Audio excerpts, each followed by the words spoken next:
வணக்கம். காலை நேர பிரதான செய்திகளின் ஊடாக நர்மதா சிறையில் முதலில் தலைப்பு செய்திகள். அமெரிக்காவுக்கு அழுத்தம் கொடுக்கும் ரணில். ஜனாதிபதி நிதியத்தை தொடர்பு கொள்ள புதிய தொலைபேசி எண். கெகிலியவுக்கும் அவரது குடும்பத்தினருக்கும் எதிராக குற்றப்பத்திரிகை தாக்கல். பிரித்தானியாவில் வாக்களிக்கும் வயதில் மாற்றம். இனி விரிவான செய்திகள். சர்வதேச நாணய நிதியத்தின் விரிவாக்கப்பட்ட நிதி வசதியில் கையொப்பமிட்டவர் என்ற வகையில் இலங்கையின் கடன் மறுசீரமைப்பு முயற்சிகளுக்கு உதவும் பொறுப்பு அமெரிக்காவுக்கு உள்ளது என முன்னாள் ஜனாதிபதி ரணில் விக்ரமசிங்க வலியுறுத்தியுள்ளார். அமெரிக்கா இப்போது இலங்கைக்கு வரி விடயத்தில் உதவ வேண்டும் என்ற அடிப்படையிலேயே அவரின் இந்த கருத்து வெளியாகியுள்ளது.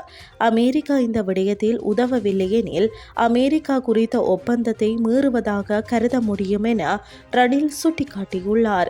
இந்த நிலையில் இலங்கை அரசாங்கம் உறுதியான நிலைப்பாட்டை எடுக்க வேண்டும் என்று விக்ரமசிங்க வலியுறுத்தியுள்ளார். கடன் மறுசீரமைப்பு விடயத்தில் அமெரிக்கா இலங்கைக்கு உதவவில்லை என்றால் சர்வதேச நாணய நிதியம் மற்றும் பங்குதாரர்களிடம் அமெரிக்காவிற்கு சென்று பணத்தை வசூலிக்குமாறு கூற வேண்டும் என ரணில் சுட்டிக்காட்டியுள்ளார். வியட்நாமின் தொழில்துறை அமைச்சர் அந்நிய சிலாவணி உத்திகள் குறித்து இலங்கையிடம் முன்னர் ஆலோசனை கேட்டதை அவர் இதன் போது நினைவு கூர்ந்தார். இன்று வியட்நாம் முன்னணியில் உள்ளது. கம்போடியாவும் பங்களாதேசும் முன்னேறி வருகிறது. எனினும் இலங்கை தொடர்ந்தும் பிரச்சினைகளை எதிர்கொண்டு வருகிறது என்று முன்னாள் ஜனாதிபதி ரணில் விக்ரமசிங்க குறிப்பிட்டுள்ளார். சட்டவிரோத சொத்துக்கள் தொடர்பில் முன்னாள் சுகாதார அமைச்சர் கெகிலிய ரம்புக்வெல்ல மற்றும் அவரது குடும்பத்தினருக்கு எதிராக குற்றப்பத்திரிகை தாக்கல் செய்யப்பட்டுள்ளது.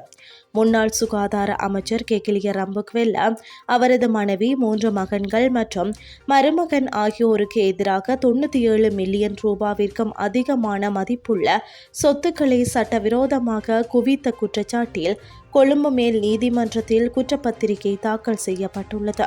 குற்றம் சாட்டப்பட்ட 6 சந்தேக நபர்களுக்கும் கொழும்பு மேல் நீதிமன்றம் வெளிநாட்டு பயணத்தடை விதித்துள்ளது. வழக்கு வரும் வாரங்களில் மீண்டும் விசாரணைக்கு எடுத்துக் கொள்ளப்பட உள்ளது. ஜனாதிபதி நிதியத்தை தொடர்பு கொள்ள புதிய தொலைபேசி எண் அறிமுகப்படுத்தப்பட்டுள்ளது. அரசாங்க தகவல் திணைக்களம் இதனை தெரிவித்துள்ளது. இதன்படி பொதுமக்கள் இப்போது ஜனாதிபதி நிதியத்தை 011 43 54 250 என்ற எண்களின் மூலம் தொடர்பு கொள்ளலாம் என்று அறிவிக்கப்பட்டுள்ளது. இனி வெளிநாட்டு செய்திகள்.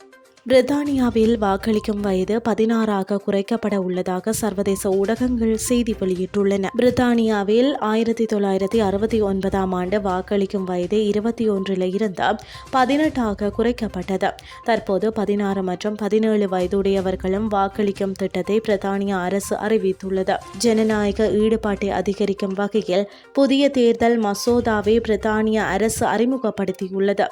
இதன் ஒரு பகுதியாக 16 மற்றும் 17 வயதுடையவர்களும் அனைத்து தேர்தல்களிலும் வாக்களிக்கலாம் என தெரிவிக்கப்பட்டுள்ளது. ஸ்காட்லாந்து மற்றும் வேல்ஸில் உள்ள உள்ளூர் கவுன்சில் தேர்தல்களுக்கும் செனட் மற்றும் ஸ்காட்டிஷ் நாடாளுமன்ற தேர்தல்களுக்கும் குறைந்தபட்ச வாக்களிக்கும் வயது ஏற்கனவே 16 உள்ளது. அத்தோடு வாக்களிக்க ஏற்றுக்கொள்ளப்பட்ட அடையாள அட்டைகளின் பட்டியலில் வாக்காளரின் பெயரை காண்பிக்கும் பிரித்தானியா வழங்கிய வங்கி அட்டைகளும் சேர்க்கப்பட உள்ளது. மக்கள் வாக்களிக்க பதிவு செய்வதை எளிதாக்கும் வகையில் தானியங்கி வாக்காளர் பதிவு முறை கொண்டு வரப்பட உள்ளது. இந்த மசோதாவில் பிரித்தானியா தேர்தல் அரசியலில் வெளிநாட்டு தலையீட்டை தடுக்க அரசியல் நன்கொடைகள் குறித்த விதிகளை கடுமையாக்குதல் ஆகியவை அடங்கும் என தெரிவிக்கப்பட்டுள்ளமை குறிப்பிடத்தக்கது. இத்துடன் செய்திகள் யாவும் நிறைவடைகின்றது. அடுத்த மணித்தியால செய்திகளை இரவு 8:30 எதிர்பாருங்கள். நன்றி.